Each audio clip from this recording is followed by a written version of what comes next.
Hello friends, welcome to Dinesh mathematics. I hope कि आप लोग बहुत अच्छे होंगे। तो आज के क्लास में हम लोग पढ़ने जा रहे हैं कार्बन तथा उसको यौगिक। तो कार्बन तथा इसको यौगिक में हम लोग पार्ट 3 तक वीडियो बना चुके हैं। आज की इस वीडियो में हम लोग पार्ट 4 पढ़ेंगे। पार्ट 4 में आपको बताया जाएगा कार्बनिक यौगिकों का वर्गीकरण। तो इससे पहले वाला वीडियो में हम लोग पढ़ चुके हैं त्रिविमीय संरचना सूत्र, है ना। अगर आप इससे पहले वाला वीडियो नहीं देखे हैं तो डिस्क्रिप्शन बॉक्स में आपका इसका लिंक मिल जाएगा, आप वहाँ से देख सकते हैं। तो चलिए अब हम लोग क्लास की ओर चलते हैं। कार्बनिक यौगिकों को वर्गीकरण करना क्यों आवश्यक हो गया? सबसे पहला प्रश्न यही उठना चाहिए कि कार्बनिक पदार्थों को वर्गीकरण क्यों। देखिए, हम लोग जानते हैं कार्बनिक पदार्थ या कार्बनिक यौगिक हमारे आसपास लाखों करोड़ों में है कि नहीं? लाखों करोड़ों में है, तो उनका वर्गीकरण करना बहुत ज़रूरी था। अगर कोई एक व्यक्ति कार्बनिक यौगिकों के बारे में अगर जानकारी प्राप्त करना चाहे तो पढ़ करके मर भी जाता है, पढ़ते पढ़ते मर भी जाए, फिर भी उसको पूर्णतः जानकारी नहीं मिल पाएगा, पूर्णतः जानकारी नहीं मिल पाएगा। क्योंकि हम जान चुके हैं कि कार्बनिक यौगिक फिलहाल अभी तक 10 से 15 लाख से ज़्यादा हो चुका है ना। बहुत सारे कार्बनिक यौगिक बन चुके हैं। 10-15 करोड़ कह लीजिए, तो 10-15 करोड़ पदार्थ ऐसे हैं जो कार्बनिक यौगिक हैं। तो उनके बारे में बारी बारी से जानकारी प्राप्त करना कहीं ना कहीं बहुत कठिनाई होगी, बहुत लंबा समय लग जाएगा। तो उससे बचने के लिए क्या किया गया कि वर्गीकरण कर दिया गया इसका, कार्बनिक यौगिकों को। तो हम लोग क्या पढ़ने जा रहे हैं? कार्बनिक यौगिकों का वर्गीकरण। कार्बनिक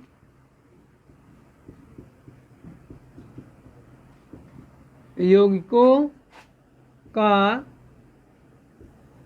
वर्गीकरण। तो यहाँ पर बात होती है कार्बनिक यौगिकों का वर्गीकरण क्यों करना पड़ा। तो हम बता दें कि कार्बनिक यौगिकों का वर्गीकरण इसलिए करना पड़ा कि सभी कार्बनिक यौगिकों को बारी बारी से अगर अध्ययन करने के लिए कहा जाए तो पूरा लाइफ बीत जाएगा, फिर भी हम इसके बारे में पूर्णतः जानकारी प्राप्त नहीं कर सकते हैं। इसीलिए इसको क्या कर दिया गया कि वर्गीकरण कर दिया गया, वर्ग के रूप में इसको बांट दिया गया। जैसे में आप लोग देखे होंगे कि आपकी मम्मी जब खाना बनाते हैं तो उसमें चावल बहुत सा होता है ना। चावल बनता है ना, चावल सिजता है, उसमें बहुत सारे चावल होते हैं। तो क्या सभी चावल को हम लोग पकड़ के चेक करते हैं? नहीं ना। एक चावल को निकालते हैं, देखते हैं कि अगर वो अच्छा से पक गया है, सिज गया है, तो हम बाकी का अनुमान लगा लेते हैं कि बाकी क्या हो गया, बाकी सभी सिज गए होंगे। तो वर्गीकरण का मतलब यही हुआ कि एक गुण वाले सभी कार्बनिक यौगिकों को एक वर्ग में रखा जाएगा, ठीक है, एक वर्ग में रखा जाएगा। अब उसमें से कोई भी एक यौगिक को निकाला जाएगा और उसका गुण देकर बता दिया जाएगा कि ये सब जो है इस गुण वाले यौगिक है यहाँ पे। जैसे कि चावल की बात कर रहे थे अभी हम, चावल में एक चावल हम लोग निकालते हैं, सिजते हुए में से एक चावल निकालते हैं, उसको पकड़ करके बता देते हैं कि चावल पक गया अच्छा से, फिर सबको उतार लेते हैं, ये नहीं करते हैं। तो उसी तरह से कार्बनिक यौगिक को वर्गीकरण किया गया कि एक कार्बन यौगिक को देख लेंगे तो बाकी उस गुण वाले सभी को हम बता सकते हैं कि ऐसे गुण वाले ये यौगिक हैं। समझ में आ गया ना? कोई दिक्कत है? तो इसीलिए इसको कार्बनिक यौगिक का वर्गीकरण करना आवश्यक हो गया, ठीक है। देखिए, कार्बनिक यौगिकों में कार्बन और हाइड्रोजन दोनों रहता है, तो उसको हम बोलते हैं हाइड्रोकार्बन बोलते हैं। क्या बोलते हैं? हाइड्रोकार्बन। अभी देखिए, जो हाइड्रोकार्बन है वो हमेशा लगभग कभी ना कभी क्वेश्चन में पूछता रहता है, लगभग 1-2 साल पार करके पूछता रहता है कि कार्बनिक यौगिक एक हाइड्रोकार्बन क्या है। हाइड्रोकार्बन और 2 नंबर का ये क्वेश्चन आता है। तो हम बताएंगे वैसे कार्बनिक यौगिक जिसमें कार्बन और हाइड्रोजन दोनों मिलकर बने हो, वैसे कार्बनिक यौगिक जो हाइड्रोजन और कार्बन दोनों मिलकर बने हो, उसे हम लोग हाइड्रोकार्बन यौगिक कहते हैं। क्या बोलते हैं? हाइड्रोकार्बन यौगिक कहते हैं। हाइड्रोकार्बन यौगिक को 3 वर्गों में बांटा गया है। कितने वर्गों में?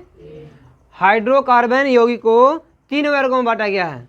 पहला है एलिफैटिक, दूसरा है एलिसाइक्लिक और तीसरा है एरोमेटिक। चलिए देखिए तीनों वर्गों के बारे में हम बता रहे हैं। तो हाइड्रोकार्बन के 3 वर्गों में बांटा गया है। क्या क्या नाम है? एलिफैटिक, दूसरा है एलिसाइटिक और तीसरा है एरोमेटिक। तो हम लोग क्या करेंगे यहाँ पे कि एरोफैटिक क्या होता है, एलोसाइक्लिक क्या होता है और एरोमेटिक क्या होता है इसके बारे में जानेंगे। तो कार्बन जो होता है वो इस तरह से श्रृंखला बना करके नए नए यौगिक का निर्माण करता है ना जी, इस तरह से करके। तो इसी को बोला जाता है एलिफैटिक। क्या बोलेंगे इसको? एलिफैटिक बोलते हैं, जो एक श्रृंखला करके जुड़े हुए रहते हैं। ठीक है, इसको हम लोग बोलेंगे एलिफैटिक। क्या बोलेंगे? एलिफैटिक। एक कार्बन दूसरे कार्बन के साथ एक श्रृंखला बना करके जुड़ करके नए यौगिक का निर्माण करते हैं, तो उसे हम लोग एलिफैटिक बोलते हैं। क्या बोलते हैं? क्लियर हो गया? दूसरा है, ये क्या करते हैं कि कार्बन जो होते हैं एक दूसरे से बंद आकृति का निर्माण करते हैं, जो इस प्रकार का होता है। ये कार्बन हो गया, ये कार्बन हो गया, ये कार्बन, ऐसे ये हो गया, ऐसे साइकिल जैसी रचना बनाते हैं ना। तो ये जो बंद आकृति हुआ ना, इसको हम लोग बोलेंगे एलिसाइक्लिक। क्या बोलेंगे? एलिसाइक्लिक बोलते हैं। समझ में आ गया? और तीसरा है एरोमेटिक। तीसरा क्या है? तो एरोमेटिक बेंजीन का संरचना आप लोग देखे होंगे कि 6 कार्बन इस तरह से रहते हैं, ऐसे। एक सिंगल बॉन्ड दूसरा डबल बॉन्ड के साथ होता है, एक सिंगल बॉन्ड दूसरा डबल बॉन्ड, एक सिंगल बॉन्ड दूसरा डबल बॉन्ड के साथ रहता है। तो ये जो संरचना आप देख रहे हैं, इस संरचना को हम लोग बोलते हैं एरोमेटिक। क्या बोलते हैं? समझ में आ गया? अगर ये श्रृंखला खुली श्रृंखला होगा, बिल्कुल लंबे एक जैसे कतारबद्ध होंगे, तो इसको हम लोग बोलेंगे एलिफैटिक। अगर ये बंद आकृति होगा, साइकिल की जैसी होगी, ये 3 ही कार्बन ही, ऐसे भी हो सकता है, ऐसे। समझ में आ रहा ना? तो ये भी आपका क्या है? एलिसाइक्लिक है। क्या है? और जो इस प्रकार का रचना, एक के साथ सिंगल बॉन्ड दूसरे के साथ डबल बॉन्ड, एक के साथ फिर सिंगल बॉन्ड दूसरे के साथ double bond, single bond double bond, तो इस प्रकार से अगर जुड़े होंगे तो इसका नाम हम देंगे एरोमेटिक। क्लियर है? आया समझे बढ़िया से? इसका एक स्क्रीनशॉट लीजिए आप लोग, इसको नाम दे दीजिए यहाँ पे एलिफैटिक। इसका नाम देंगे हम लोग यहाँ नहीं हटेगा, साइक्लिक, यही ना? ओह ये छूट गया। और इसका नाम देंगे हम लोग, क्या नाम देंगे? एरोमेटिक। चलिए स्क्रीनशॉट लीजिए आप लोग इसका। देखिए यहाँ पर आप लोग, यहाँ पर एलिफैटिक के 2 वर्गों में बांटा गया, संतृप्त हाइड्रोकार्बन और असंतृप्त हाइड्रोकार्बन, है ना? संतृप्त हाइड्रोकार्बन है और ये क्या है? असंतृप्त हाइड्रोकार्बन। संतृप्त H का मतलब हाइड्रो और C का मतलब कार्बन, तो इसको हाइड्रोकार्बन पढ़ेगा। क्या पढ़ेगा आप लोग? ये हाइड्रोकार्बन लिखा हुआ है, तो ये संतृप्त हाइड्रोकार्बन हो गया। इसी का नाम है पैराफिन या एल्केन। इसी को एक और नाम से क्या जानते हैं हम लोग? पैराफिन या एल्केन के नाम से जानते हैं, है ना? उसी तरह से असंतृप्त हाइड्रोकार्बन भी 2 वर्गों में बांटा गया है। पहला होता है ओलेफिन और दूसरा होता है एसिटिलीन। ओलेफिन का एक और नाम है एल्किन। क्या बोलते हैं? और एसिटिलीन का एक और नाम है एल्काइन। तो आगे चल करके एल्केन, एल्किन और एल्काइन का एक समूह बनता है, उसके बारे में हम लोग अच्छे से पढ़ेंगे। अब यहाँ पर बात हो संतृप्त हाइड्रोकार्बन किसे कहते हैं। तो कार्बन के वह श्रृंखला जिसमें कार्बन एक बॉन्ड के साथ जुड़ा हुआ होता है, सिंगल बॉन्ड के साथ इस प्रकार से जुड़ा होते हैं, उसको हम लोग बोलते हैं संतृप्त हाइड्रोकार्बन। क्या बोलते हैं? फिर इधर हाइड्रोजन जोड़ दीजिए इस पर से, जुटेगा ना जी? ये आपका हो गया संतृप्त हाइड्रोकार्बन। कोई दिक्कत है? ये आपका क्या कहलाएगा? संतृप्त हाइड्रोकार्बन। जो एक एक बंधन के साथ कार्बन जुड़े हुए होते हैं उसको क्या बोलते हैं? संतृप्त हाइड्रोकार्बन। और जो डबल बॉन्ड के साथ जुड़े होंगे, जो कार्बन डबल बॉन्ड के साथ जुड़े होते हैं उसको बोला जाता है डबल या ट्रिपल। बोल लीजिए, डबल बॉन्ड या ट्रिपल बॉन्ड। सिंगल बॉन्ड वाला होता है संतृप्त, डबल और ट्रिपल बॉन्ड वाला होता है असंतृप्त हाइड्रोकार्बन। ठीक है। तो यहां पर अगर एल्किन की बात कहता है तो एल्किन जो होता है वो सिंगल बॉन्ड के साथ जुड़ा होता है। किसके साथ जुड़ा होता है? अब यहां पर है कि असंतृप्त में डबल बॉन्ड कौन होता है और ट्रिपल बॉन्ड कौन होता है? तो डबल बॉन्ड में एल्किन होता है। डबल बॉन्ड में क्या होता है? एल्किन जुड़ा होता है। कार्बन कार्बन डबल बॉन्ड के साथ जुड़े होंगे तो वो होगा एल्किन। क्या होंगे? और वही में अगर कार्बन कार्बन ट्रिपल बॉन्ड के साथ जुड़े होंगे तो वही कहलाते हैं एल्काइन। क्या कहलाते हैं? जैसे इस प्रकार देख लीजिए, ये आपका हो गया क्या? एल्केन हो गया। क्या हो गया ये? लेकिन अगर यही कार्बन डबल बॉन्ड के साथ इस प्रकार से ऐसे जुड़ा रहे तो ये देखिए, ये 4 को बंधन बनाएगा ना। अभी एक बना है, 2 गो, 3 गो, अभी हो गया कितना? 4 गो। अभी देखिए, एक बना दिया है, 2 3 बनाए तो एक ही ना हाइड्रोजन इसमें जुटेगा जी, एक ही जुटेगा। ये देखिए 2 गो यहाँ बना हुआ है, 3 गो, तो एक और ये भी बनाएगा। ये 1 गो बना है, 2 गो, 3 गो, और ये क्या हो गया? 4 गो। तो यहाँ पर जो ये संरचना आप देख रहे हैं, ये वाला, ये जो आप संरचना देख रहे हैं, ये हो गया आपका ओलिफिन। क्या हो गया? ओलिफिन बोल लीजिए या बोल लीजिए एल्किन। ओलिफिन या एल्किन बोल लीजिए। अगर इसकी बात कही जाती है, ये जो आप देख रहे हैं संरचना, ये आप क्या हो गया? पैराफिन या एल्केन। पैराफिन या, ये संतृप्त हाइड्रोकार्बन है, अभी असंतृप्त हाइड्रोकार्बन है। उसी तरह से नीचे भी अगर इसी में एक बॉन्ड यहां हम और लगा देते हैं, एक दूसरा बना ही देते हैं ना। चलिए यहां देख लीजिए, कार्बन कार्बन के साथ ट्रिपल बॉन्ड। अभी कितना बंधन वाला बॉन्ड है? कितना बॉन्ड वाला ये है? ट्रिपल बॉन्ड वाला है ना। तो यहाँ देखिए, ये जो है 1 2 3 आएगी 4। ये देखिए 1 2 3 4 को भी बड़ा हुआ है, 4 को बंधन बना लिया ना। ये भी देखिए 4 को बना चुका है, 1 2 3 4।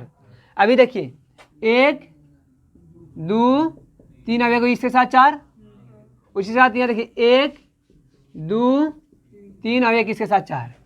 तो यहाँ जो ट्रिपल बॉन्ड वाला आप देख रहे हैं, इसके देखिए यहाँ से यहाँ तक, ये जो ट्रिपल बॉन्ड वाला आप देख रहे हैं, कार्बन कार्बन बीच में 3 बंधन है। कार्बन कार्बन में कितने बंधन है? इसमें 3 बंधन है। इन ट्रिपल बॉन्ड वाले हैं यौगिक है ये। तो यहाँ पर जो ये है, ये आपका हो गया एसिटिलीन। कौन सा वर्ग है ये? इसको एल्काइन समूह कहेंगे। क्या बोलेंगे? एल्काइन है ये। इसको अगर संरचना लिखा, सूत्र लिखा जाए तो C 1 2 3 4 5। अब H क्या हो गया? 3 2 5 और 3 8 हो गया, हो ना। इस सब का सामान्य सूत्र हम लोग पढ़ेंगे। एल्केन का समान सूत्र पढ़ेंगे, एल्किन का समान सूत्र पढ़ेंगे, एल्काइन का समान सूत्र पढ़ेंगे, अब बहुत सारे हैं, है ना। तो ये सब के बारे में पढ़ेंगे। अगर इसकी बात कही जाए तो कार्बन 1 2 3 4 5 6 7 C7। अब एज क्या हो गया? 3 2 5 2 6, 3 2 5 5 2 7 7 2 9 9 2 11 11 2 13 ना, 13 और 3 16, ये हो गया। अगर इसकी बात कही जाए तो इसका क्या हो जाएगा? C 1 2 3 4 4 हो गया। अब एच कितना? 3 4 5 6 7 8। अब देखिए, अगर इसका अभी हम बता देते हैं, हल्का सा आप लोग सुन लीजिएगा, समान सूत्र। अगर एल्केन का समान सूत्र कहा दिया जाए तो CnH2n+2 होता है। ठीक है, इसको याद रखिएगा, आगे चलकर ये काम देगा। अगर एल्किन की बात कही जाती है, किसका? तो क्या होगा? CnH2n होता है। ठीक है, इसका ये समान सूत्र हो गया। अगर इसका कहा जाए तो CnH2n-2 होता है। तो ये आप लोग याद रखिएगा अच्छे से इसको। आगे हम पूछेंगे एल्केन का समान सूत्र क्या होता है, एल्किन का समान सूत्र क्या होता है, और एल्काइन का समान सूत्र क्या होता है। ये सब क्या है, सामान्य सूत्र है। सब क्या है, ये है, ये है, ये है, क्या है, सब समान सूत्र है। ये आपको ऑब्जेक्टिव में क्वेश्चन दे देता है, एल्किन का समान सूत्र कौन होगा, तो उसमें चूज करके देख के अगर याद रहेगा तो मारिएगा, एल्किन का ये, एल्किन का रहेगा तो ये, और एल्काइन का रहेगा तो ये वाला मारना होगा। तो ऑब्जेक्टिव में ये वाला क्वेश्चन दे देता है। चलिए इसका एक स्क्रीनशॉट लीजिए। हाँ, एक बात और सुन लीजिए, ये दोनों क्या है, यहाँ और यहाँ वाला जो यौगिक आप देख रहे हैं, ये दोनों क्या है, ये है असंतृप्त हाइड्रोकार्बन। क्या है, अगर डबल बॉन्ड के साथ रहेगा तो एल्किन में चला जाएगा, और ट्रिपल बॉन्ड के साथ रहे तो एल्काइन के साथ चला जाएगा। क्लियर है ना। चलिए स्क्रीनशॉट लीजिए आप लोग इसका।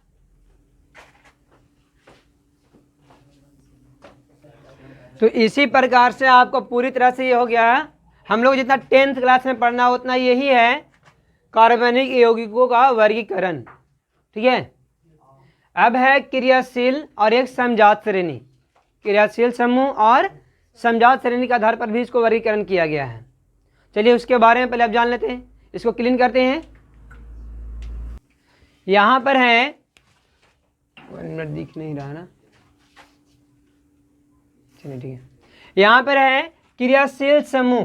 क्रियाशील समूह या क्रियाशील मूलक क्या है, तो हम बोलेंगे कार्बनिक यौगिकों में उपस्थित वह समूह जिस पर कार्बनिक यौगिक का रासायनिक गुण निर्भर करता है, उसे हम लोग क्रियाशील समूह कहते हैं। क्या कहते हैं, ध्यान सुनिए, कार्बनिक यौगिकों में उपस्थित वह समूह जिस पर कार्बनिक यौगिकों का रासायनिक गुण निर्भर करता है, उसे हम लोग क्रियाशील समूह कहते हैं। समझ में आया। फॉर एग्जाम्पल के लिए ले लीजिए आप लोग CH3OH, CH3OH। यहाँ पर CH3 क्या है, तो CH3 आपका सिर्फ मात्रा है, हाइड्रोकार्बन है ना ये, तो CH3 आपका सिर्फ मात्रा बताएगा ये, या इसकी अवस्था बता सकता है कि ठोस है कि द्रव है कि गैस है। समझ में आ रहा है ना। लेकिन यहाँ पर ये जो OH देख रहे हैं, OH के कारण इसका रासायनिक गुण अलग हो सकता है, रासायनिक गुण इस पर निर्भर करता है। समझ में आ रहा है। इस पर यह निर्भर करता है कि यह जहरीला होगा, कि हमारे शरीर के लिए नुकसानदेह होगा कि लाभदायक होगा, ये किस प्रकार से हमारे लिए उपयोगी होगा, ये किस पर डिपेंड करता है, OH पर डिपेंड करता है। तो ये एक समूह है, ये क्या है, एक समूह है। तो हम क्या बोल रहे हैं, हाइड्रोकार्बन में उपस्थित वह समूह जिस पर हाइड्रोकार्बन का रासायनिक गुण निर्भर करता है, उसे हम लोग क्या कहेंगे, क्रियाशील समूह कहेंगे या क्रियाशील मूलक कहेंगे। तो ये जो आप देख रहे हैं OH, ये OH पर इसका गुण निर्भर कर रहा है। ये क्या होगा, जहरीला होगा कि मीठापन होगा कि तीता होगा कि खट्टा होगा मीठा होगा, क्या होगा, ये किस पर निर्भर कर रहा है, OH पर निर्भर कर रहा है। तो OH इसके लिए क्या हो गया, क्रियाशील मूलक हो गया। क्या हो गया, तो इसके हम बोलेंगे क्रियाशील समूह या क्रियाशील मूलक बोल लीजिए, क्रियाशील समूह हो गया। और ये जो है ये अक्रियाशील है, ये अपनी सिर्फ अवस्था बता सकता है, ठोस है कि द्रव है कि गैस है सिर्फ, ठीक है। लेकिन इसका बहुत रासायनिक गुण कौन बताएगा, ये बताएगा। तो यही आपका हो गया क्रियाशील समूह या क्रियाशील मूलक बोल लेंगे। कोई दिक्कत है। चलिए इसका एक स्क्रीनशॉट ले लीजिए आप लोग। चलिए पहले डिफिनेशन लिख लीजिए। तो डिफिनेशन में क्या लिखिएगा, कार्बनिक यौगिकों में उपस्थित वह समूह जिस पर कार्बनिक यौगिकों का रासायनिक गुण निर्भर करता है, उसे क्रियाशील समूह या क्रियाशील मूलक कहते हैं। अब अगला एक पॉइंट है समजात श्रेणी। समजात श्रेणी कार्बनिक यौगिकों का वैसा समूह जिसमें दो लगातार कार्बनिक यौगिकों का अंतर CH2 का हो। कितना हो? CH2 का हो, तो उसे हम लोग समजात श्रेणी कहते हैं। क्या कहते हैं? ध्यान से सुनिएगा आप लोग एक बार फिर से। कार्बनिक यौगिक के वैसे समूह जिसमें दो लगातार कार्बनिक यौगिकों के बीच CH2 का अंतर हो, तो उसे हम लोग क्या बोलेंगे? समजात श्रेणी कहेंगे, है ना। तो डायरेक्ट बोल सकते हैं दो कार्बनिक यौगिकों के बीच CH2 का अंतर हो, तो उसे क्या कहते हैं? समजात श्रेणी कहते हैं। इसको अच्छे से डिफाइन कैसे करेंगे पता है ना? बोलेंगे हम लोग कार्बनिक यौगिकों का वैसा समूह जिसमें दो लगातार, इस दो लगातार नहीं लिखे हैं, दो लगातार या क्रमागत भी लिखा जा सकता है ना। दो लगातार कार्बनिक यौगिकों के बीच CH2 का अंतर हो, तो उसे हम लोग क्या बोलते हैं? समजात श्रेणी कहते हैं। क्या बोलेंगे? जैसे में यहां पे देखिए CH3OH, CH3CH2OH, CH3CH2 CH2OH, देख रहे हैं ना आप लोग। फिर है CH3CH2 CH2 CH2। तो इस तरह से आप बढ़ा सकते हैं जितना बढ़ाना चाहें आप लोग।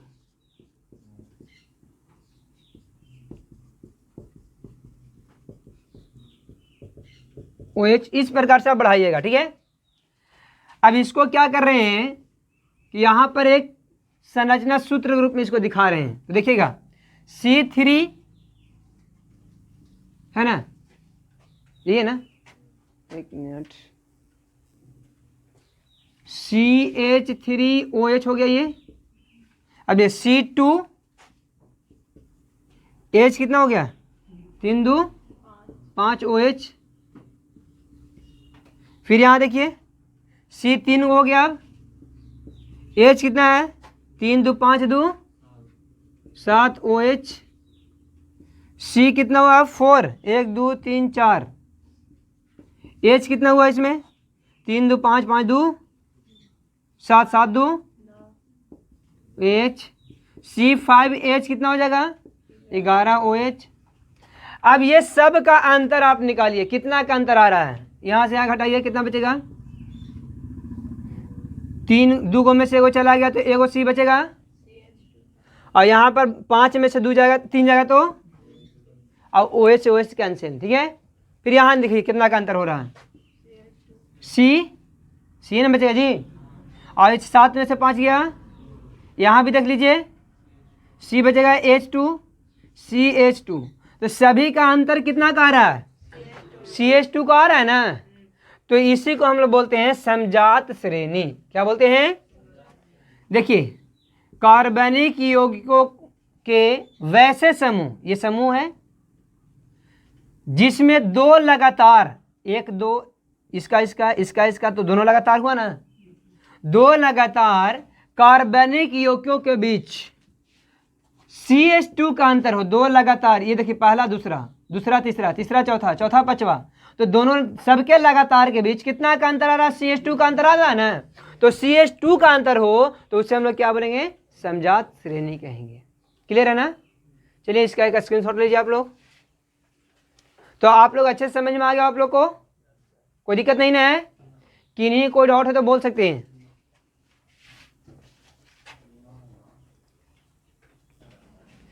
तो ये आप लोग को अच्छे से समझ में आ गया होगा, है ना।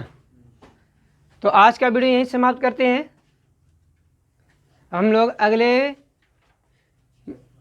पढ़ेंगे, आगे पढ़ेंगे हम लोग IUPAC नाम के बारे में, है ना, IUPAC नाम के बारे में पढ़ेंगे। एल्केन एल्काइन सब जो है ना, इसके बारे में आगे चर्चा करेंगे। तो अगर आप लोग को वीडियो अच्छे लगे तो मेरे यूट्यूब चैनल को सब्सक्राइब करें और इसको अपने दोस्तों के पास ज़रूर शेयर करें ताकि वो भी इस वीडियो को देख सकें और इसका फ़ायदा उठा सकें। चलिए, थैंक्स फॉर वॉचिंग। फिर मिलते हैं आप लोग से अगले वीडियो में।